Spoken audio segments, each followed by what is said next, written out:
Hi friends, मैं हूं आपका अपना सुमित लूथरा और आज की जो क्लास है वो बेहद खासम खास रहने वाली है क्योंकि आज की क्लास खास करके प्लस टू के बच्चों के लिए जो ऑर्गेनिक केमिस्ट्री से डरते हैं, घबराते हैं। भाई, डरने घबराने की कोई बात नहीं है। ऑर्गेनिक केमिस्ट्री कोई हवा नहीं है, कोई शैतान नहीं है, कोई चाकू लेके आपके पीछे नहीं पड़ा हुआ।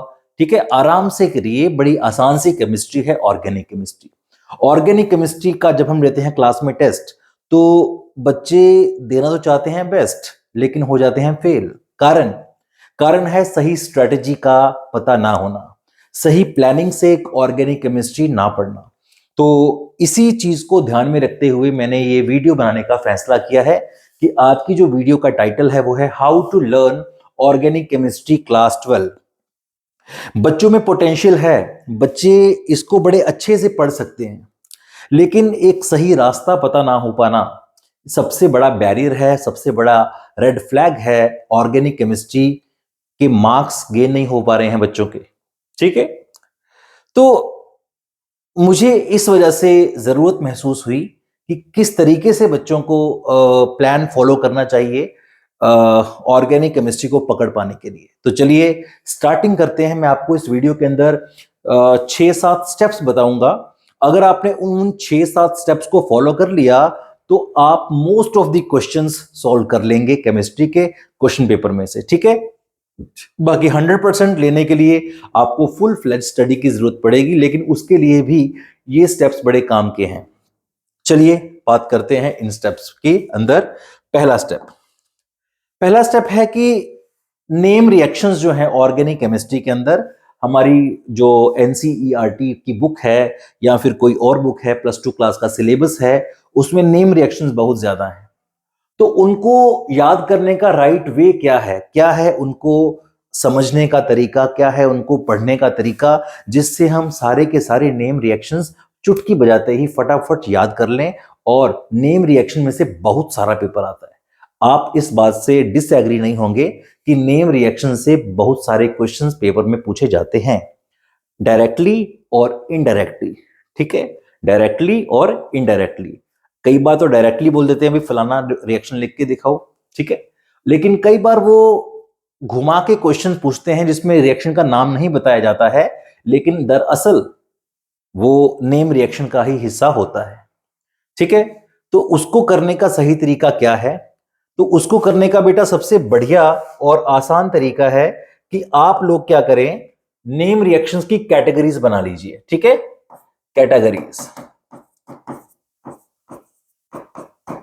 ठीक है, इनकी कैटेगरीज बना लीजिए, और जब आप उनकी कैटेगरीज बना लेंगे तो वो सारे रिएक्शन एक जैसे ही नजर आएंगे। मैं आपको एक दो कैटेगरीज की बात समझाता हूं। जैसे सपोज कीजिए कि मेरे पास एक कैटेगरी है जिसमें हमारे 5 रिएक्शंस कवर हो जाते हैं। 5 रिएक्शंस को याद करने का एक ही तरीका है, कैटेगरी वाइज करेंगे। ठीक है, वो कैटेगरी क्या है बेटा?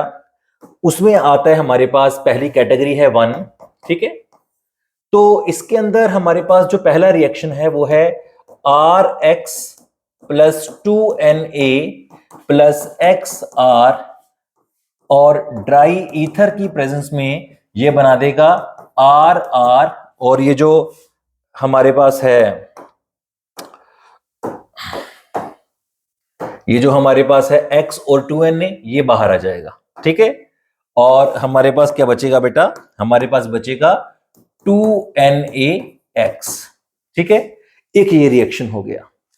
अब जो दूसरा रिएक्शन है इसी कैटेगरी के अंदर, इसका मैं आपको नाम बताऊंगा लास्ट में। ठीक है, जो बच्चे गैस कर चुके हैं इस रिएक्शन का नाम, वो कमेंट सेक्शन में अपना आंसर दे सकते हैं। ठीक है, तो दूसरा है AR। AR का मतलब यहां पर बेंजीन है, फिनाइल ग्रुप है, एरोमेटिक रिंग है। ठीक है, एरोमेटिक ग्रुप के साथ अगर X लगा हो, same reaction 2Na plus X, यहां पर फिर से एरोमेटिक रिंग, और सेम प्रोसीजर फॉलो करेंगे, ड्राई ईथर की प्रेजेंस में रिएक्शन करवाएंगे, और इस बार भी सेम चीज जो है बेटा होएगी जो पहली बार में हुई थी। ये दो चीजें बाहर आ जाएंगी और हमारे पास क्या बनेगा? AR दोनों एरोमेटिक रिंग्स आपस में कंडेंस हो जाएंगी और हमें मिलेगा 2NaX। तो इन दोनों रिएक्शन में क्या फर्क है बेटा? लगभग सेम है। तीसरी बात, थर्ड रिएक्शन जो है उसमें हम एक लेंगे RX और दूसरा लेंगे ARX। तो इसके अंदर भी सेम चीज ही होगी, ठीक है। इस बार हमने एक दोनों का मिक्सचर तैयार कर दिया है, ठीक है। तो दोनों का हमने इस बार ले लिया है मिक्सचर। तो इस बार हम फिर से वही काम करेंगे जो पहली बार में किया था। तो देखिए आपके पास फिर से ड्राई ईथर की प्रेजेंस में क्या बन रहा है, R और AR, ठीक है, +2NaX। तो यहां तक देखिए बिल्कुल सेम रिएक्शन जो है वो हो रहे हैं। चौथा रिएक्शन है RX।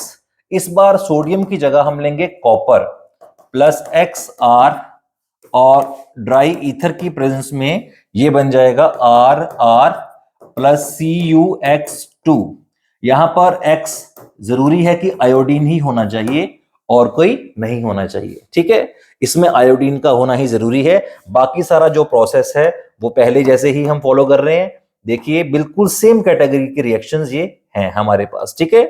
और इसी के साथ एक और रिएक्शन है जैसे RX +जिंक +XR।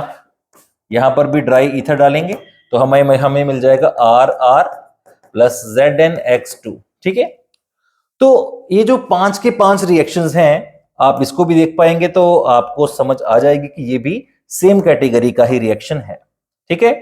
तो ये 5 के 5 रिएक्शंस जो हैं इनके नाम अब आपको याद करने हैं कि ये 5 रिएक्शन एक ही तरीके से हो रहे हैं, बस फर्क क्या पड़ रहा है, 3 पहले में सोडियम है, दूसरे एक में कॉपर है, एक में जिंक है। रिएक्शन की टेक्निक बिल्कुल सेम है और सेम तरह के प्रोडक्ट जो है वो बन रहे हैं। कार्बन कार्बन बॉन्ड्स बन रहे हैं इन सभी रिएक्शंस के अंदर। तो इन रिएक्शंस का नाम क्या है बेटा, अब हम इनके नाम की बात करेंगे। तो पहला है वुड्स रिएक्शन, दूसरा है फिटिक रिएक्शन, तीसरा है वुड्स और फिटिक्स का मिक्सचर, तो इसे हम बोलेंगे वुड्स फिटिक रिएक्शन। चौथा है अल्मैन रिएक्शन, पांचवा है फ्रैंकलैंड रिएक्शन, ठीक है। तो ये देखिए कि 5 रिएक्शन तो मैंने आपको याद करवा भी दिए। तो इसमें क्या मुश्किल था, कुछ भी मुश्किल नहीं था, बिल्कुल सेम तरीके के 5 रिएक्शंस हैं। इस तरह से हमने कैटेगराइज कर लेने हैं, ठीक है। कैटेगराइज के अंतर्गत आप और कौन कौन सी कैटेगरीज बना सकते हैं उसके बारे में भी बात कर लेते हैं।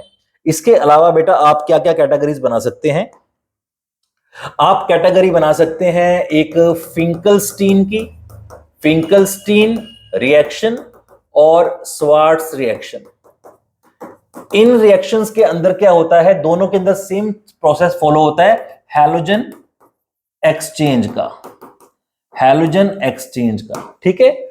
इसके अलावा और आप कौन सी कैटेगरी बना सकते हैं, आप बना सकते हैं रिडक्शन की, रिडक्शन रिएक्शंस की आप बना सकते हैं, ठीक है, जिनमें सिर्फ रिडक्शन हो रही हो, जिसमें आप वोल्फ किश्नर को डाल सकते हैं, वोल्फ किश्नर को डाल सकते हैं, क्लेमेंसन्स रिडक्शन करवा सकते हैं, क्लेमेंसन्स रिडक्शन करवा सकते हैं, रोजनमंड रिडक्शन करवा सकते हैं, ठीक है। तो इस तरीके से आप रिडक्शन के रिएक्शन कर सकते हैं, आप ऑक्सीडेशन के रिएक्शंस कर सकते हैं। There are so many categories you can make for yourself, ठीक है। आप अपने लिए कुछ कैटेगरीज का फॉर्मेशन कीजिए। आपके 30-32 तो रिएक्शन है बेटा, ठीक है। उसके लिए आप 4-5 कैटेगरीज बना लीजिए, आपके 90% रिएक्शन तो कैटेगरीज में आ जाएंगे। बाकी जो 2-4 बचे वो आप लर्न कर लीजिएगा। तो इस तरीके से आप सबसे पहले अपने नेम रिएक्शंस को पढ़ लो, ठीक है। नेम रिएक्शंस को पढ़ने के लिए अगर आप चाहते हैं कि मैं एक अलग से वीडियो बनाऊं तो मैं वो भी बना दूंगा, जिसमें मैं आपको सारी की सारी कैटेगरीज जो मैंने खुद से बनाई हुई हैं वो सारी मैं आपको वीडियो में दिखा सकता हूं। लेकिन पहले मैं कोशिश कर रहा हूं कि आप खुद बना लीजिए, ठीक है। जब तक आप सेल्फ ट्राई नहीं करोगे तब तक आपके अंदर की ज्वाला नहीं जागेगी बेटा, ठीक है। वो बुझ चुकी है, आपके अंदर जो कोशिश करने का जज्बा है वो मर चुका है और मैं उसको पहले जगाना चाहता हूं। इसलिए मैं चाहता हूं कि आप खुद एक बार कैटेगरीज करें। आप मेरे को सेंड कर सकते हैं कैटेगरीज बना के, तो आई विल चेक कि हाँ जी, आई विल अप्रिशिएट यू। अगर आपकी सही कैटेगरीज होंगी तो मैं आपको बताऊंगा कि वाकई आपने बिल्कुल सही कैटेगरीज बनाई हैं और इस तरीके की 5-6 कैटेगरीज बना लीजिएगा। ऑक्सीडेशन की अलग बना लो, हैलोजन एक्सचेंज की अलग बना लो, एक दो मैंने आपको करवा भी दी है ना। तो रिडक्शन की अलग बना लीजिए, डिहाइड्रेशन की अलग करवा लीजिए, सब्स्टिट्यूशन की अलग करवा लीजिए, तो you can do easily. Okay, एक कंडेंसेशन वाली होती है वो आप अलग से कर लीजिए, ठीक है। तो चलिए आगे बढ़ते हैं।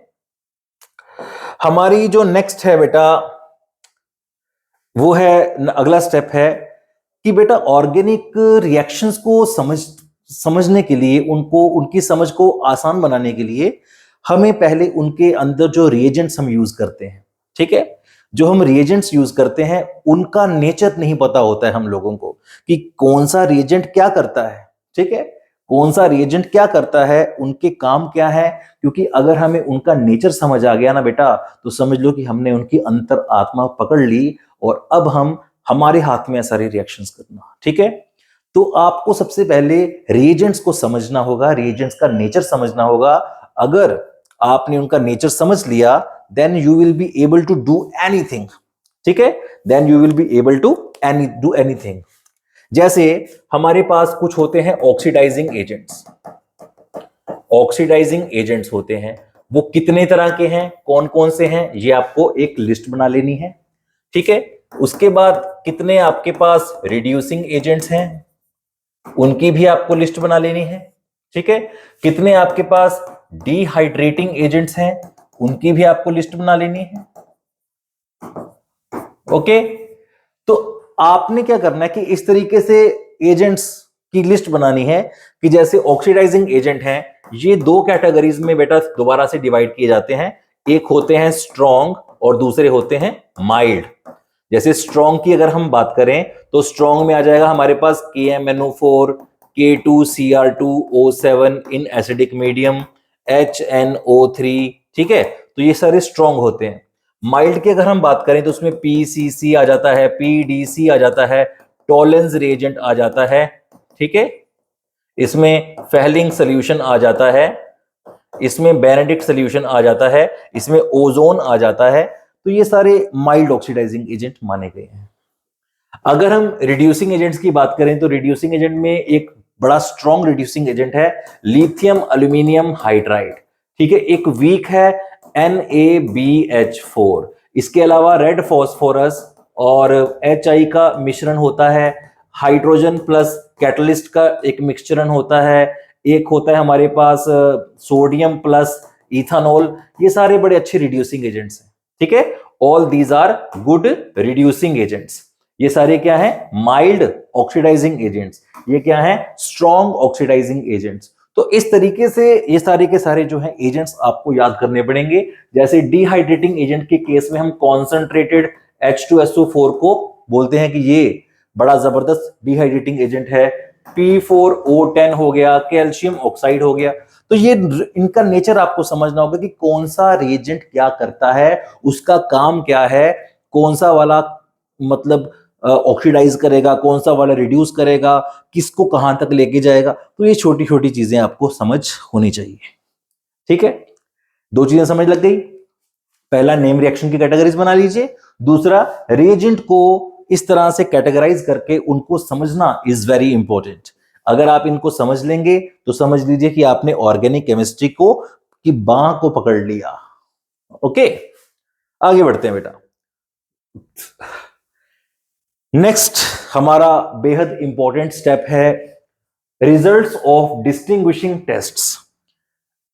डिस्टिंग्विशिंग टेस्ट जितने भी हैं हमारे पास, चाहे वो लूकास टेस्ट है जो कि अल्कोहल्स में है, विक्टर मेयर्स टेस्ट है जो कि अल्कोहल में है, ठीक है, FeCl3 टेस्ट है जो कि फिनोल्स के अंदर है, NaHCO3 टेस्ट है जो कि कार्बोक्सिलिक एसिड्स के अंदर है, टॉलेंस टेस्ट है, ठीक है, और फेहलिंग टेस्ट है, और आइडोफॉर्म टेस्ट है, और 2,4-DNP टेस्ट है, और हिंसबर्ग टेस्ट है, और ब्रोमीन वाटर टेस्ट है, ठीक है। इस तरह से जितने भी टेस्ट हैं आपके सिलेबस के अंदर, ठीक है, उनके अंदर आपने लिखना है कि इनका काम क्या है, इनको लर्न करना है अच्छे से।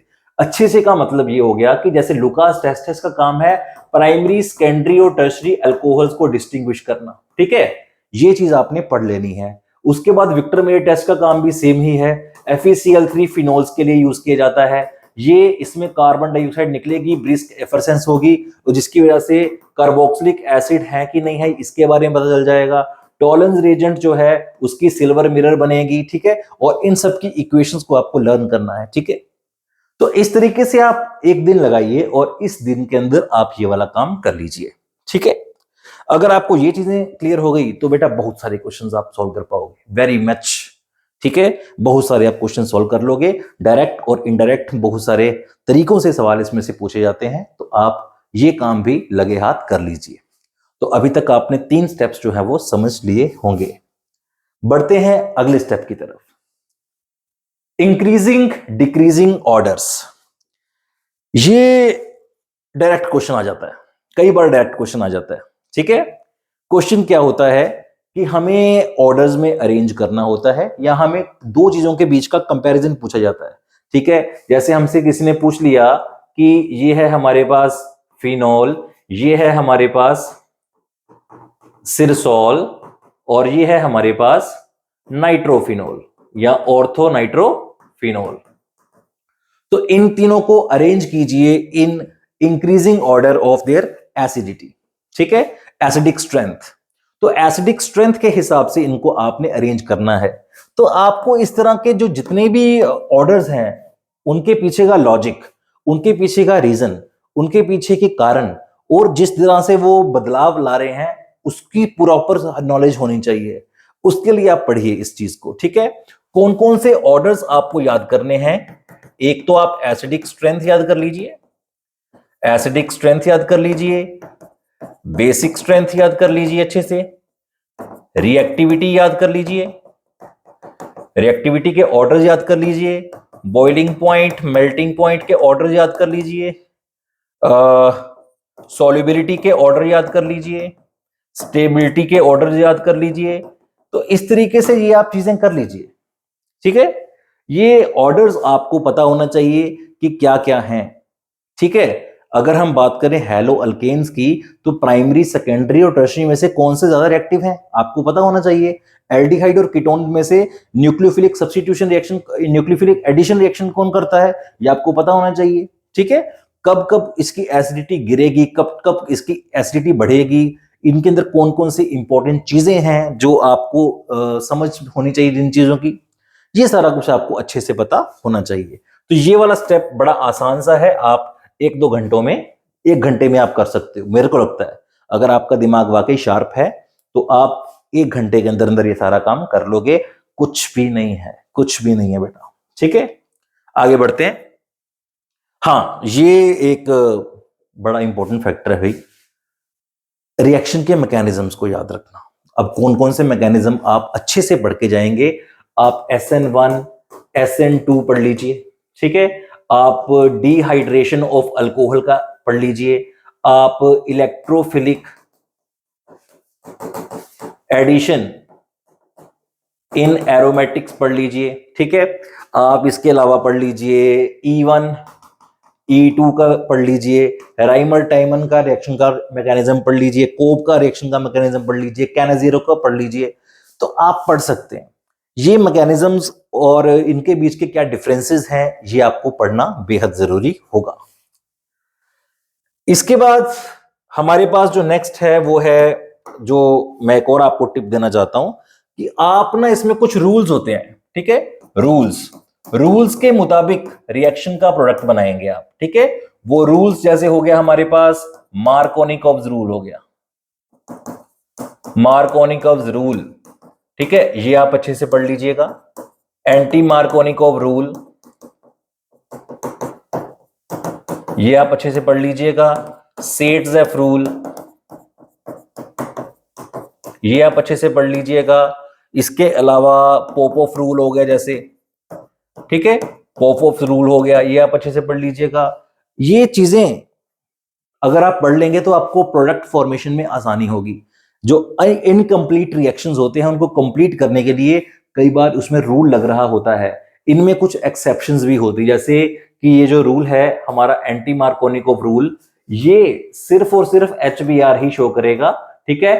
HI, HCl, HF ये वाले रूल फॉलो नहीं करते हैं, सिर्फ यही वाला करता है, ठीक है। तो ये भी चीजों का आपको अच्छे से ज्ञान होना चाहिए। ओके, तो जब आप ये वाले रूल्स वगैरह पढ़ लेंगे तो भी आपके लिए आसानी रहेगी। इतना सारा कुछ आपने पढ़ लिया, अगर आपको इतनी नॉलेज आ गई then you can gain very very very good marks in organic chemistry, ठीक है। एक और चीज है वो मैं आपको बताना चाहता हूं जो कि सबसे आसान है। आसान वाला पार्ट मैंने लास्ट में रखा था ताकि मुश्किल चीजों को पहले आप अच्छे से कर लो, फिर आप आसान कर लीजिएगा, ठीक है। और इसके बाद मैं आपको लास्ट में एक टिप देने वाला हूं, उस टिप के बिना ये सब कुछ अधूरा है, ठीक है। ये है इसका थ्योरी पार्ट। जो थ्योरी पार्ट है वो पढ़ना भी जरूरी है। थ्योरी पार्ट क्या है, ठीक है।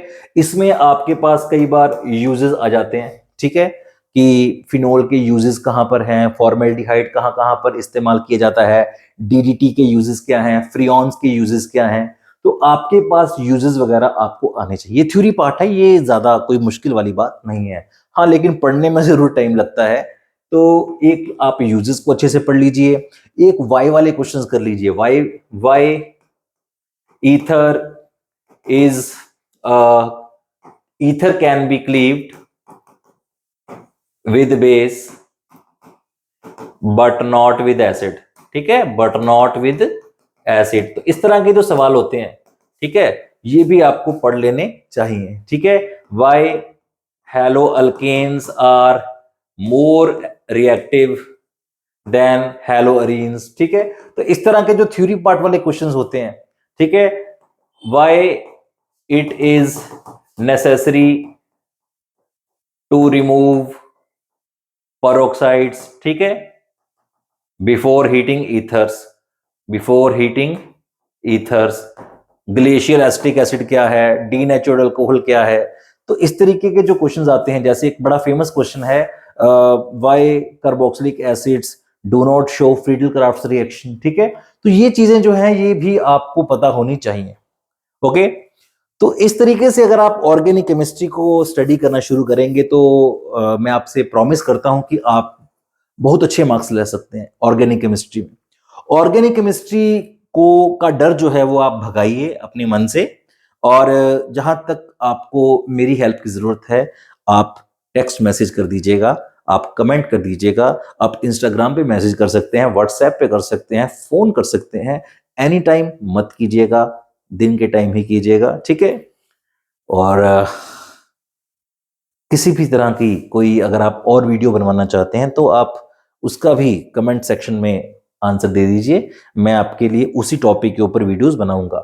अगर आप इस ऑर्गेनिक केमिस्ट्री को और डेप्थ में पढ़ना चाहते हैं तो आप उसके लिए जो मशवरा सलाह लेना चाहते हैं वो आप एडवाइस ले सकते हैं कि किस तरीके से इनको किया जाए, how to polish the organic chemistry, ठीक है। तो चलिए, एक चीज जो मैं आपको बताने वाला था, वो लास्ट टिप जिसकी वजह से हम यहां पर रुके हुए थे, वो ये है कि आप ना मतलब पहले सारा एक बार चैप्टर पढ़ लो, सारा गो थ्रू कर लो, दिमाग में एक बार डाल लो कि ये चैप्टर में है क्या क्या। जैसे आपने हैलो अल्केन और हैलो अरीन वाला चैप्टर पढ़ लिया, उसको पढ़ने के बाद फिर आप एक बार पढ़ लो, पढ़ने के बाद फिर आप ये सारे के सारे 7-8 स्टेप्स इसको फॉलो करवाओ। जब आप ये 7-8 स्टेप्स उसको फॉलो करवाएंगे तो वो चैप्टर आपको कभी भी नहीं भूलेगा, बड़ी अच्छे से वो तैयार हो जाएगा। उसके बाद आप आ जाओ हैलो अल्कोहल, फिनोल और ईथर के ऊपर, उस चैप्टर को पढ़ो। उसके बाद ये चीजें दोबारा से स्टार्ट करो, स्टेप 1 से लेकर स्टेप 2 वाली, ठीक है।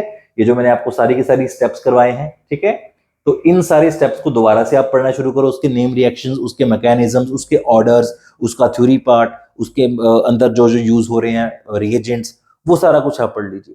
तो इस तरीके से जब आप सारे के सारे चैप्टर्स कवर कर लेंगे, फिर बेटा आप पेपर देने जाइए, आपका कॉन्फिडेंस लेवल ही अलग होगा। और एक बार अगर आपको ये वीडियो अच्छी लगी हो तो लाइक, सब्सक्राइब और शेयर बटन दबा दीजिए। थैंक यू, फिर मिलेंगे अगली वीडियो में, तब तक के लिए जय श्री कृष्णा।